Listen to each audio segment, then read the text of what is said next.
தந்தையை பற்றிய சிமியோனின் வார்த்தையால் உள்ளம் கலங்கி நின்றார்.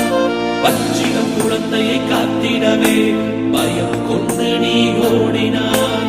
12 வயது பிள்ளையை துளைத்து பரிதவித்தே தேடினார். சிலுவை சுமந்த மகனை நீ துடி துடித்தே தேற்றினார். கல்வாரியில் மகனை இழந்து கண்ணீர் வடித்தார்.